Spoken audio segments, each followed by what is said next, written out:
Hi everyone, I am thrilled to share that অবশেষে অপেক্ষার অবসান। মেয়ের মুখ প্রকাশ্যে আনলেন বলিউডের তারকা দম্পতি দীপিকা পাড়ুকোন ও রণবীর সিং। দীপাবলির দিনে একসঙ্গে তোলা পারিবারিক ছবিতে দীপিকা, রণবীর ও তাদের মেয়ে দুয়াকে দেখা যায় ঐতিহ্যবাহী পোশাকে। ছবিগুলোতে মা মেয়ে দুজনেই পরেছেন লাল রঙের চুড়িদার, সঙ্গে মানানসই সোনার গয়না।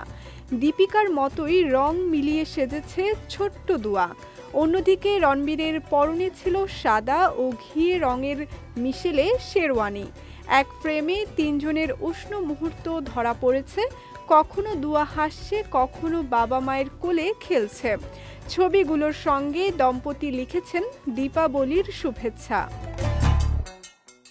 অনেকদিন ধরেই অনুরাগীরা অপেক্ষা করছিলেন দীপিকা রণবীরের কন্যাকে দেখার জন্য। কেউ বলছেন দুয়া একেবারে দীপিকার মতো, আবার কারো মতে রণবীরের ছাপ স্পষ্ট কন্যার মুখে। 5টি ছবির শেষটিতে দেখা যায় দীপিকার কোলে বসে দুয়া 2 হাত জোর করে প্রার্থনায় মগ্ন। ছবিগুলো প্রকাশ্যে আসতেই ভক্ত অনুরাগীদের প্রশংসায় ভাসছে দীপিকা পাড়ুকোন ও রণবীর সিং। অনেকে আবার আশীর্বাদ দিচ্ছেন মেয়ে দুয়াকে।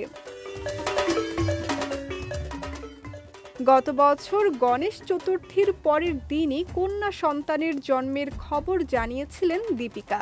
সেই বছরের দীপাবলিতেই মেয়ের পায়ের ছবি দিয়ে নাম প্রকাশ করেছিলেন তিনি। চলতি বছরও সেই ধারাবাহিকতা রক্ষা করে দীপাবলির দিনেই মেয়ের মুখ প্রকাশ করলেন এই তারকা দম্পতি।